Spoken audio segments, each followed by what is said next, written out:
Hey everyone, Nick Yuskevich back with Daily Fantasy Winners, bringing you the next edition of Tee to Green here, and it is for the PGA Championship. I apologize for being out the past couple of weeks. Some really weird illness or flu bug hit me, and it just wiped me out there for like a good week or two. And I'm still probably not even 100% yet, but I'm definitely doing better. And so hopefully you followed along with some of the picks on the forum that I was doing, and hopefully it helped you out a little bit there. But in any case, so we're back here for this week with the PGA Championship, though, which is at Belle Reve Country Club. This is a golf course that obviously has not seen a professional tournament in quite some time, or PGA Tour event, I should say. It is a golf course that we'll be playing as a par 70. It is over 7,500 yards. It's definitely on the longer side for a par 70, as you can imagine. If there is a golf course on tour that I could compare this to, it is probably the Memorial, meaning the Muirfield Village. It's not the perfect comparison. I mean, obviously there's only X amount of, a certain amount of courses you can choose from when you're trying to compare a course to something on the PGA Tour. But the Memorial is probably the best one I can compare it to. Both Midwest courses, both with a decent amount of elevation, heavily tree-lined fairways, some woods that come into play, certainly on some holes. Water comes into play on about half the holes on both golf courses, mostly creeks, a little bit of ponds as well. And so, yeah, Memorial's, that's a par 72. This is par 70. And so, yeah, there's a little difference there. And this course is a little bit longer as a result, obviously. But that's about the best comparison I can probably make. At least from the courses available on the PGA Tour. So strokes gained approaching the green will absolutely be showing up here quite a bit, and strokes gained off the tee I think will show up here a pretty good amount. So if you just want to use strokes gained tee to green and run with that only, that's fine. But if you're trying to break it down more into the four different strokes gained approach or the strokes gained statistics, I would lean a little bit heavier on approach than off the tee, but definitely use both. And the last thing I'll just say before we get into the picks, there's really no weather advantage here at all, I see. There might be the slimmest of edges with Thursday morning, Friday afternoon, if there is some rain that comes in on Wednesday, which might soften the golf course a little bit for Thursday morning. But the wind looks the exact same both days, like pretty much no wind in the mornings, both Thursday and Friday, and like 8 to 10 miles an hour in the afternoon or something like that. And everything. It's going to be hot pretty much all day, all the days there. It's like their highs are like around 90, the typical what you expect at a Midwest PGA Championship. And won't have to worry about that next year, obviously, with the PGA Championship moving to May, which I'm really excited about. I'm really excited about all the schedule changes, but different topic for a different day. So anyways, you're here probably mostly for what I've got to say on some of the top golfers. So that's what we're going to do. So we'll go through the guys all the way through $8,000. On DraftKings, that is, and I have them color-coded here. I'll just give you the general theme on what they mean. The guys color-coded in green are the guys that are the guys I like the most, or guys I'd recommend as core plays, and some of them I'm going to have to dive into a little bit to differentiate, especially like Finau and Casey when it comes to the ownership. I'll have to touch on them there, and we'll get to them at the end. The guys in yellow are guys I think you should be including if you're making a bunch of lineups. If you're making like a ton of GPPs, if you're just doing like one or two GPPs, then I'd probably focus it more around the guys highlighted in green.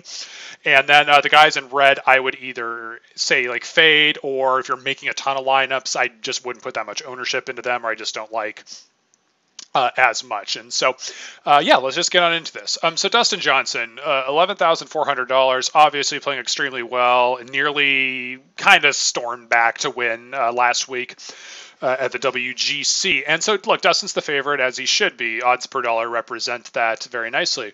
The one thing I'm definitely taking note of with Dustin Johnson, though, as you take a look on your screen, is this number, minus 0.40. Dustin Johnson now at 0.567 strokes gained putting, and so much hotter than most of his years where he's usually about average, and we actually predict him to be slightly above average just because A, he is having a really good year, and then B, 2016 wasn't that bad either. And so it's pretty fascinating. So we're expecting a little bit of negative regression here, and again, while I do think Dustin is the clear number one golfer right now, I don't think he is by far and away the number one golfer, if that makes sense. I don't think there's that much difference between Dustin Johnson and, Justin Thomas or somebody, like one of the other top golfers. But even though he should be clearly number one, if that makes sense, there's not much of a difference, but there is a clear difference is what I'm getting at. And so, and so the other thing I actually will mention here with Dustin that I actually kind of don't like here is that this is a golf course, and I meant to mention this at the top here, is that there are a ton of dog dogleg lefts on this golf course. There's 14 holes that are not par threes. A vast majority of those are dogleg lefts, either slight dogleg lefts or big dogleg lefts. So, and listening to, I believe it was the Club Pro that was on the Golf Channel talking about this, is that players that work the ball right to left, if you're a righty, obviously, will have an advantage. And then guys that play a cut, still right to left for lefties, will be an advantage as well. And so Dustin plays a fade as a righty, and so that doesn't really line up with this course. Now, it's not a huge red flag, obviously, but that is something I kind of don't like. I don't like this strokes gained putting regression thing, and Dustin will probably be pretty highly owned. He'll definitely be higher owned than Rory. He'll definitely be higher owned than Spieth. He'll probably be higher owned than Rickie. Justin Thomas, maybe not so much, as you can see his odds per dollar, 7.76. Dustin will be at least 20% owned. I don't know if he'll be over 25, but he's going to be decently owned. Because there are some other things that aren't lining up, and that I actually really like the mid to upper 7K range and a tiny bit of the lower 7K, but I really like the 7K range more than like that upper 6K range this week, not as much as like what the Open Championship was like.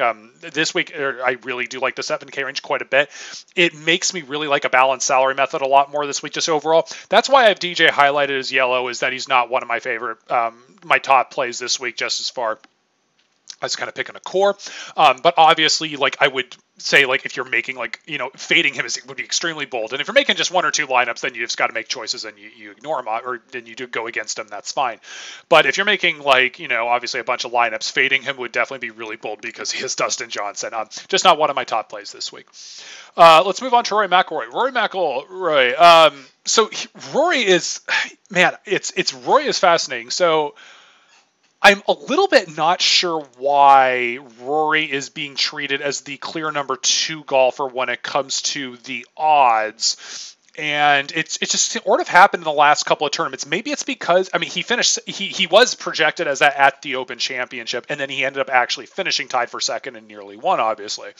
And so maybe that had something to do with it going into Bridgestone, and then obviously this week, and that makes sense, I guess.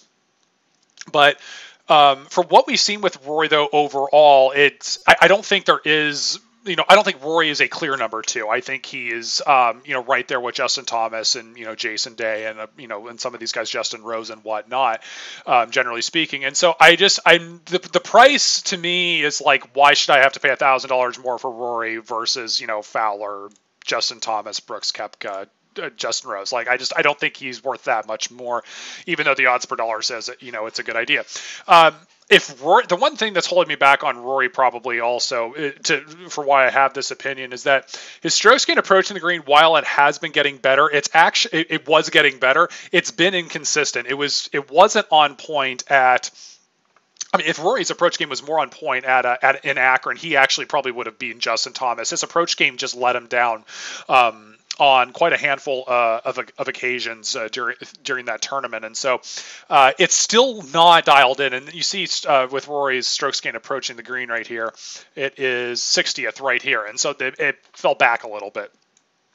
From where it was, just a little bit. And so so look, Rory, it is obviously somebody who could easily win this golf tournament. And the other thing I will say that's positive about Rory is he does like to hit a right to left ball flight. He's very much a drawer of the golf ball, and so that's a plus for him. So we've got some pluses here, we've got some minuses here. That's why I have him as a yellow. He's not going to be one of my top recommended picks, but certainly somebody you should be considering if you're making a bunch of lineups, and certainly in terms of giving him some exposure. As far as what I think his ownership will be, I'm guessing probably around that 15% range, just because more people will own Dustin, and a lot of people will, I'm sure, be going for more the balanced salary method and everything like that. So I guess about 15% for Rory.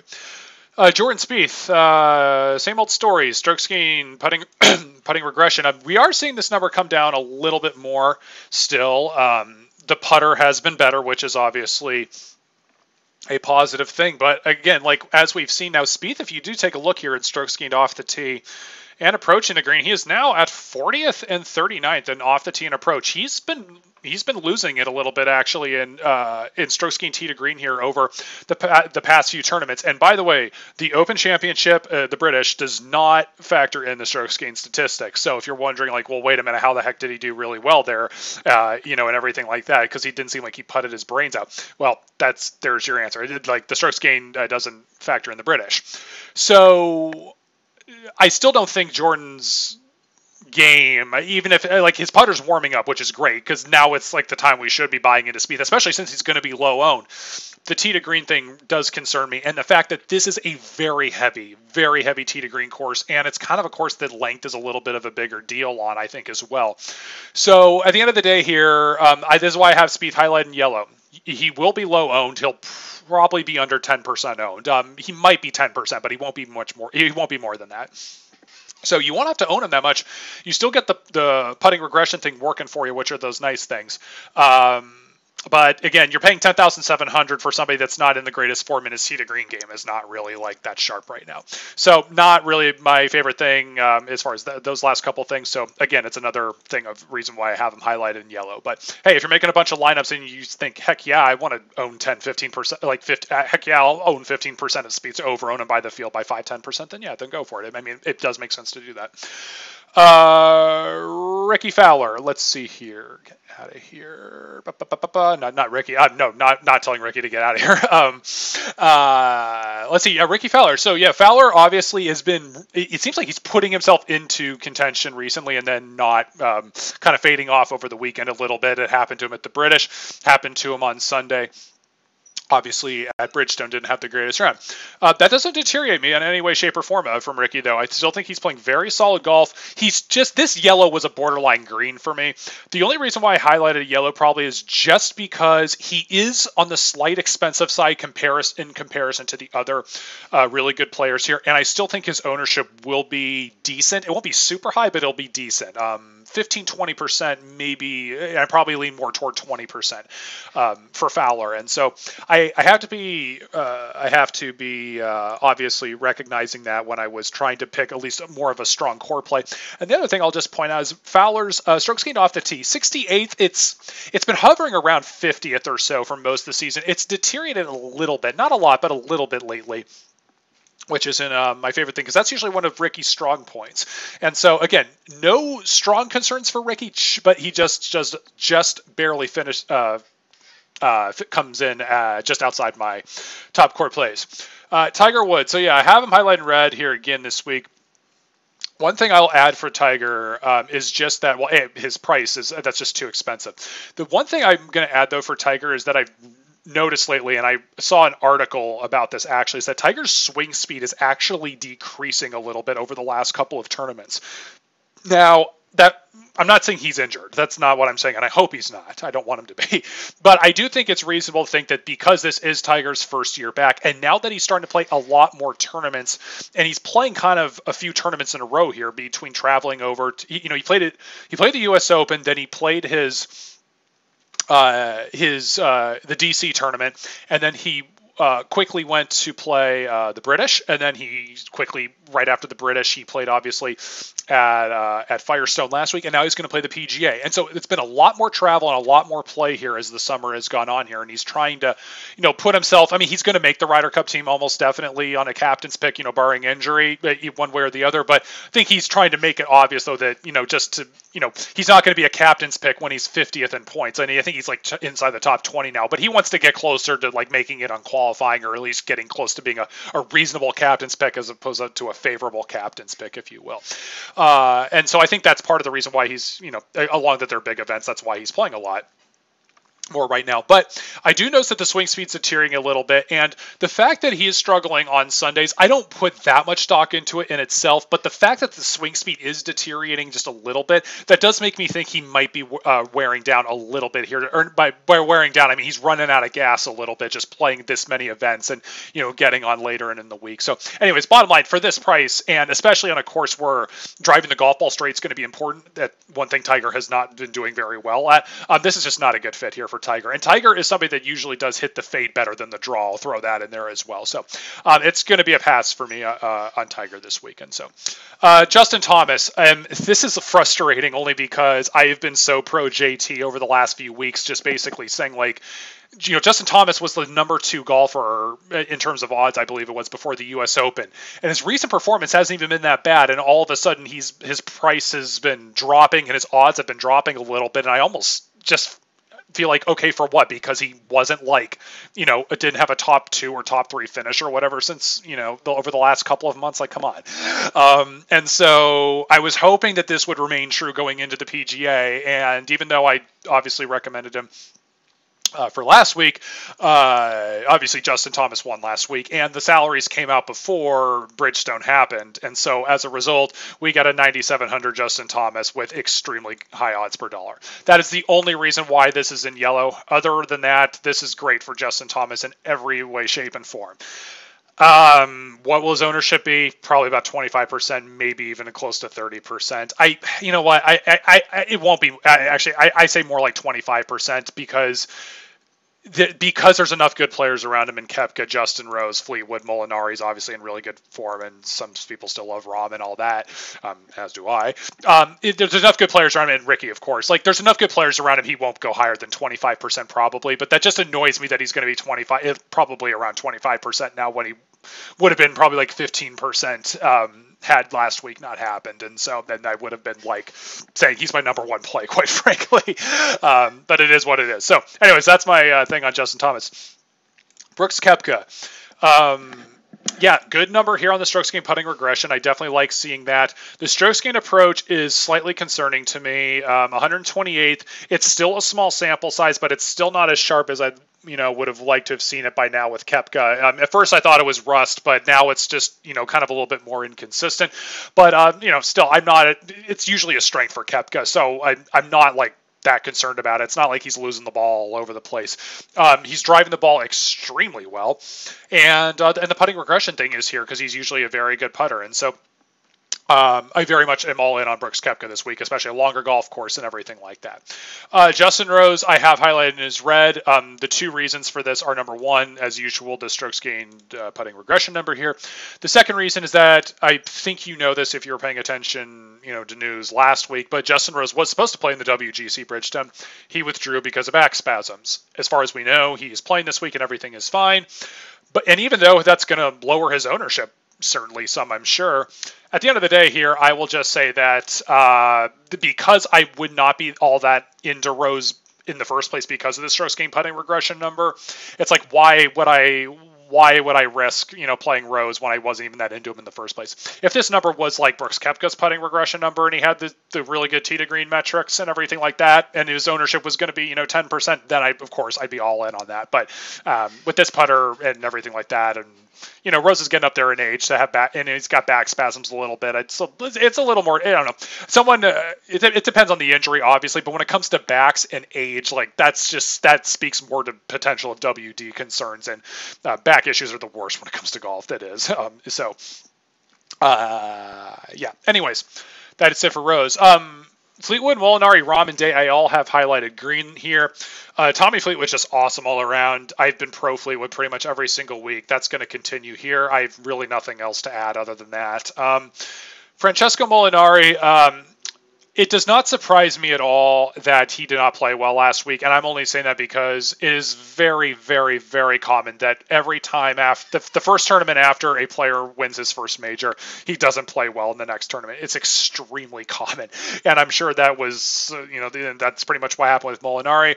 But we're back at a major this week. I'm sure Molinari's game is still very much sharp and everything like that, and he'll be back more into gear of things this week. It is a little pricey for Molinari. It's the fact that this guy has always been like, the upper 7K, mid 7K guy that, we've been promoting and loving the tee to green aspect. And now because his form got so good and he won the Open, he's 9,200. It is a little pricey, I'll be honest. But because he didn't play as well last week and because of how many good players are around him, I don't think his ownership will be that bad. And I still like him. So recommending Francesco. Jon Rahm, I retweeted something from, I think it was the Data Golf guys, if I remember. But basically, if you look at some models and metrics out there, like Jon Rahm, still, even the way he's playing right now, is extremely underrated. Jon Rahm is going to be a top 5 golfer. He may already be a top 5 golfer. I mean, he's top 10 right now, but honestly, he's going to be top 5 any second, and he's going to win big tournaments. It's just a matter of when. And I know Rahm hasn't been right there at the end at a major yet, but again, you're paying $9,100 for a long ball hitter who's extremely strong tee to green, and everything like that. Like, I just don't see why you wouldn't play him at $9,100. The odds per dollar recommend you do him, or that you play him and everything, and so I would go ahead with Rahm, and again, recommending the balanced salary method. Jason Day here at 9,000. The odds per dollar, love him. The putting regression is minus 0.56, and obviously his putter's still extremely good. The one thing I wanted to point out here with Jason Day, though, and I'm going to scroll all the way to the end here. Oh, shoot. I don't know if you're going to be able to see this. Oh, my God. You guys can't. Hold on. Give me 1 second here. I'm going to drag this over. Sorry about this. This is not well planned on my part. Okay. There we go.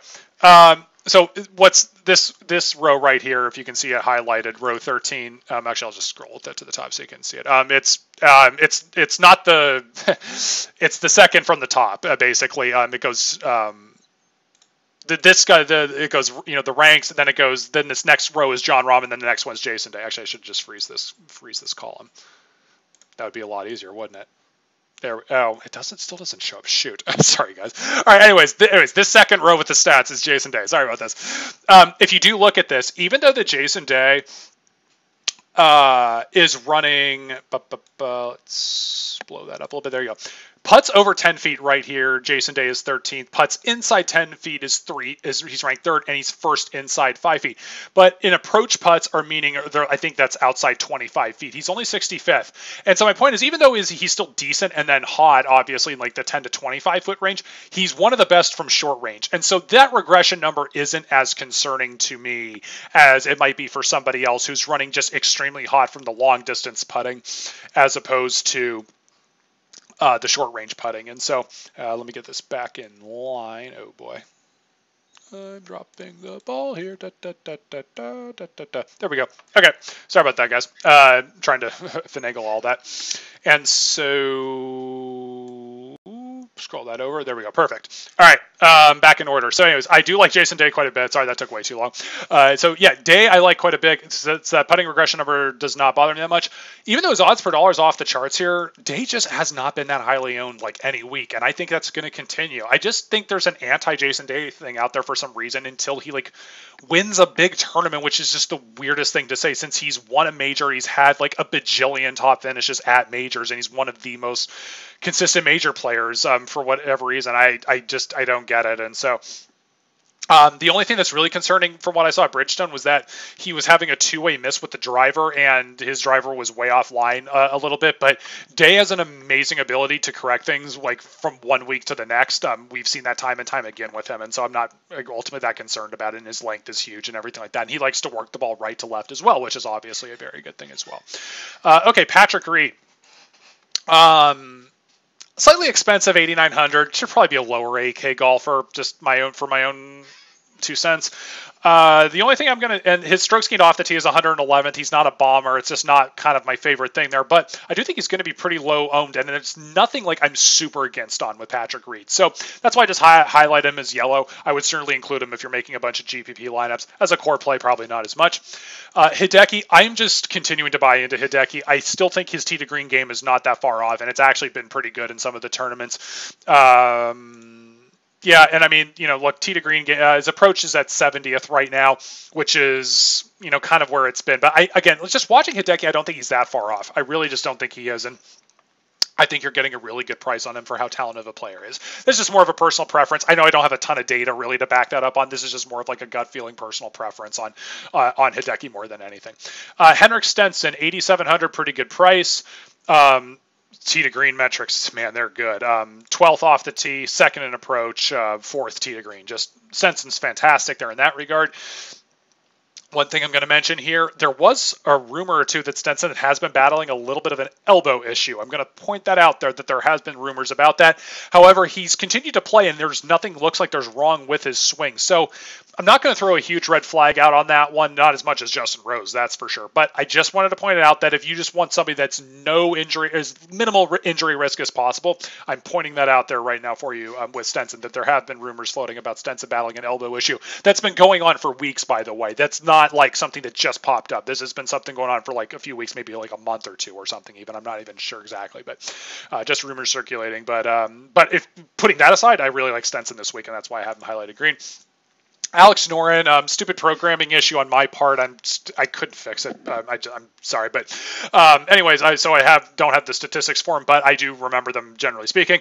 We have no putting data on Noren because this is his first year on the PGA Tour. So like 2017 through 2013, we have no PGA Tour data with strokes gained putting. His strokes gained putting number in 2018 is very good. So naturally, we have him at like a minus 0.4 or something, but that's not that meaningful since it's the first year of data we have him for. Pretty good tee to green player right now, not a bomber, but still pretty strong tee to green. It's a fair price at 8,600. I think it's a little on the expensive side. He probably should be lower 8K. My feelings on Noren are pretty much the same as like Patrick Reed's. Slightly pricey, nothing I'm strongly against him on or anything like that. But probably still won't be like that highly owned. I don't think Noren's going to be that highly owned at 8,600. It's not a terrible price, I guess, but I'm just middle of the road meh feeling on Noren, I guess, all the way around. Sergio Garcia, he'll definitely be very lowly owned. He's qualified for strokes gained statistics now, by the way, and I just want to point this out. Sergio Garcia, 14th in strokes gained approaching the green. I really like seeing that. 156th in putting. I know Sergio's normally not a very good putter, and you know, obviously, like if you see it right here, like this is pretty normal for Sergio actually. And so I guess there's not a huge regression thing there, but the strokes gained approaching the green is there for Sergio. And the strokes gained off the tee, it hasn't been great in the PGA Tour stats, but he is somebody that is at least going to put the ball in play a lot of the time in the big tournaments. So, excuse me. And Sergio's going to be really low owned. So I think it's worth paying, 10 to 15% of Sergio when he's only going to be like 5% owned at most or something like that. Patrick Cantlay I have highlighted in red only because I think he's too expensive, and I still think he's going to be decently owned. You see the odds per dollar at 2.74 here. That's pretty good. Everybody is obsessed with Cantlay in the DFS community, it seems like, just in general. I mean, look, at the strokes gained statistics, tee to green are very good, but I feel like there was a premature hype for Cantlay that built, and his strokes gained statistics just continue to be so good that the results aren't quite matching what the amount of ownership he's getting right now. Like there are other players you can choose out there, like Schauffele has been this year, quite frankly, who are, in my opinion, very comparable players in skill and everything like that, and tee to green pretty much nearly just as good. And you're going to get less the ownership and at a cheaper price. Like we've seen this with a few other players. And so I think the hype for Cantlay versus what the results has just been too much. And so I kind of following that theme right here a little bit. I do think Cantlay's a great player. Like, don't get me wrong. It's just not with the price and not with the ownership it's going to come for. It just doesn't make a ton of sense to me. Phil Mickelson, this is a golf course you've got to be long and kind of straight as well, and that's just not really Phil. Minus 0.6 again with the putting. Phil just hasn't been playing that well lately. It's just not worth it to me. I mean, he probably won't be that highly owned, so that is a plus thing if you want to look at it that way. So if you want to argue that, yeah, I'll pay 10-15% of Phil for a 5% owned Phil, then go for it, I guess. But like I would not recommend doing it. But like if you use that logic to do it, I get it. But I would just disagree with you. Wrapping up here, Xander Schauffele, Tony Finau. Actually, Schauffele separate. Xander Schauffele, playing extremely good golf right now. Obviously, has been showing up. Xander Schauffele has been somebody who's really starting to show up in the bigger tournaments. He obviously won the Tour Championship last year. Came in second at the Open Championship. Nearly won it. Obviously, just lost to Molinari. And so really strong tee to green player, and yeah, just everything about it. Like there's really not one anti-Schauffele thing I have. So I think you're getting a pretty good price here at 8,200 because I think, it's a fair price. I'll say that it's a fair price. That's about right for where Schauffele should be. But pretty good odds per dollar, pretty good form, good tee to green, like I said. Finau and Casey. Okay. Here's the deal with them. They're both going to be really highly owned. There's no doubt about it. They will be minimum 20% owned. I don't think they'll be over 30. I'm going to guess they're going to be around 25% each, give or take a little bit. If you're okay with that, and you think Paul Casey and Tony Finau, by their skill players and what their price should be more like in the mid 9K range, or at least low 9K range with like Day, Rahm, Molinari, Fleetwood. Like if you think Finau and Casey are legitimately that good and everything like that, and you're okay with the 25%, and then if we're expecting 25% owned, that's okay, then go for it. Like, then I think you're perfectly fine playing them. If you think the prices for Finau and Casey are fair and accurate, and you think that they're legitimately these good of golfers, like, and are as good as Schauffele, or as good as like Phil right now, or Bubba, or DeChambeau, and these guys and whatnot, and Kuchar, then I think the right decision for you would be to fade them, just because the odds of them making the cut should be less than what the guys are in 99,000 range plus. And so that's where I'm trying to get you to kind of think about this, as far as like how good do you really think Casey and Finau both are, because they're kind of, this always happens on DraftKings in the bigger tournaments. There's always like a couple guys here that are always going to be highly owned, and you've got to make the call on like how good do you really think they are and how highly are they going to be owned. So I'm telling you, I think they're going to be around 25% owned. Me personally, I actually think Tony Finau is a rising superstar, and I'm saying I think he's going to I seriously think he's winning multiple majors in his career. Paul Casey, obviously much later in his career, it's a little bit of a different story. Still could easily win a major, but I think Casey is every bit as good as Molinari and Fleetwood and almost maybe Justin Rose, something like that. But probably actually, as good as Rose, honestly, quite frankly. Like, I think Paul Casey's fair price would be between 9,000 and 9,500, and I say the same seriously for Tony Finau as well. And so, to me, to that point, at 20, you're getting that big of a discount at 25% owned. I think it's worth playing them and not trying to go the fade route with them. If you want to just play the pure numbers and you think the pricing's fair enough with them, and this odds per dollar isn't really like that far off from what these guys are, then just go ahead and fade them, and you can roll the dice that way. Leave the decision up to you, but I think it's okay to play them just personally, because I really do think they are that good. But if you're not on the same page with me there, then go ahead and fade them. I would not me personally, I would not own them just 5-10%. That to me is a waste. I would just go fade, or I'd play them like 30-35% or something like that. That's what I would do. So anyways, I'm running out of breath here. So I'm going to wrap this one up here for right now. I will cover the rest of the guys in the forum, obviously, 7K and below. Definitely recommending a balanced salary method. That's why you're seeing a lot of green guys here starting in the 9K range, running through 8K. And you'll see me recommend mostly guys in the 7K range this week as far as core guys go and everything like that. This is going to be, actually, I know I missed the last 2 weeks, but this is actually going to be the last Tee to Green episode of the year.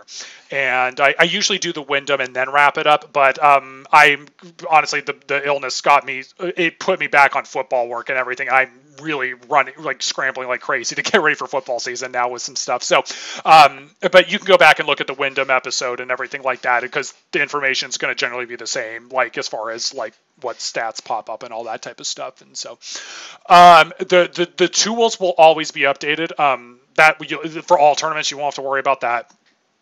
Those will continue to just be updated. And so, Tee to Green's done until 2019, and we'll resume it then for the Tournament of Champions and everything like that. We'll see about maybe changing I don't know if I want to change the format at all or continue with this format. I think generally I know a lot of people are liking the tools right now, which is good. And I know a lot of people, I think, are appreciating this layout a little bit, just to kind of see what I look at each week with regards to the tool. So I think we'll do something similar, but maybe we'll switch it up. I'm open to suggestions as well from anybody out there watching and liking this stuff, or have suggestions and whatnot and everything. And so, and so anyways, thanks again, as always, for watching, these videos, each and almost every week, I guess, but very much appreciated, and wish you guys the best of luck this week. So I'm at Nicky Skevich on Twitter, DailyFantasyWinners on Twitter, and thanks as always again, of course, to the support for the YouTube channel.